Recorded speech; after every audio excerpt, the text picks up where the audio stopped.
November 21, 2024, 9:30 ng umaga dito. So, papatimbre lang tayo kasi alam nyo naman na magulo na dito sa Bagtas. At yung plano pala nilang pahiyaan pala. Ganito kasi ang ginagawa nila. Diyan, yung dati, ilang beses ako napaway dyan sa pinagtipunan. Tapos tatawanan nila ako sa mga ginawa. Yung binalian nila ako sa barangay, tinatawa-tawanan nila ako doon. Nasa barangay ako. Ganon nila ako pinahihiya doon. Yung mga putang inang yan. Lahat yan, yung naririnig kong congressman, kundi si Ferrer, pati dito sa Tansa, may naririnig akong mga mayor, kapitan. Yan ang ginagawa nila sa akin dito sa Cavite. Kaya nga sabi ko, wala akong gamit na pwede kong itabla, pero subukan natin na pwedeng maitabla natin. Patimbre lang dito sa Bagtas, sa Cavite, Tansa. Hindi ko masasabi kung anong oras o anong araw. Basta may sumablay lang na kaya natin. Titignan natin. Susubukan natin. Mayabang tong mga to eh. So, sagad sa yabang tong mga to. Kaya kung may mangyari man sa akin, lahat na may kinalaman dito idadamay nyo. Lahat ng may nalalaman dito. Ako, alam nyo kung bakit ako araw-araw nandito. Kasi wala akong ganang kumain doon sa Bagtas. Nag-hyper ako kasi inaabangan na nila ako doon pagkakain na. So ang ginagawa ko, pupunta ako dito. Kasi pagka hinayaan ko yon, babagsak ang katawan ko. At kakaya-kayanin ako ng mga gagong to. Nakuha nyo? Katulad ng ginawa nila sa akin dyan sa pinagtipunan. Ginutom nila ako dyan, nanghihingi ako ng kanin.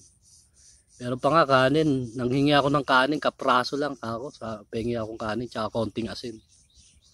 Ang ginawa sa kanin nila, binigyan ako ng kanin, yung asin hinalo doon sa kanin. So para lang magkalaman yung tiyan ko, kinain ko yun. Para lang magkaroon ng laman. Kasi mangyayari nun, magkaka-ulcer ako, magkakasakit ako. Ganito nila ako pinapatay dito sa Cavite.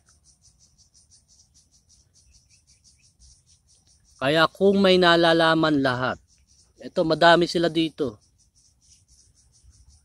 Yan mga binayaran yan. Madaming pera mga politiko dito sa Cavite. Mga binibigyan ng pera yan para ipapatay ako. Tandaan nyo lagi. Madami silang ginawa sa akin dito. At hindi ko matatansya kung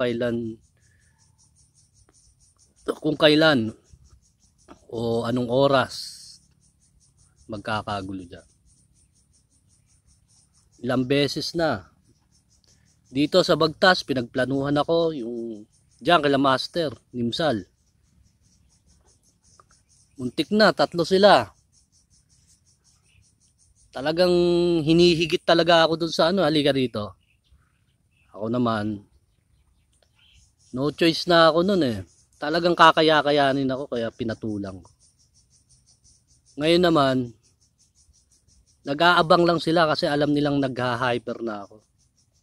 Alam nila yung nagkakaroon tayo ng hindi na tayo yung dating bata na malakas. Kakaroon tayo ng hypertension. Lahat to pinaplano ng mga putang inang iglesyang yan. Madami sila. Hindi ko na nga alam kung sino nakalaban ko. Yung mga dating daan, Iglesia ni Cristo, mga GMA7, ABS-CBN, mga politiko dito, mga mayor, kapitan, congressman dito sa Cavite. Sabi ko, putang na, ako lang mag-isa. Ako lang mag-isa. Ang lalaki ng mga kalaban ko, puro pader.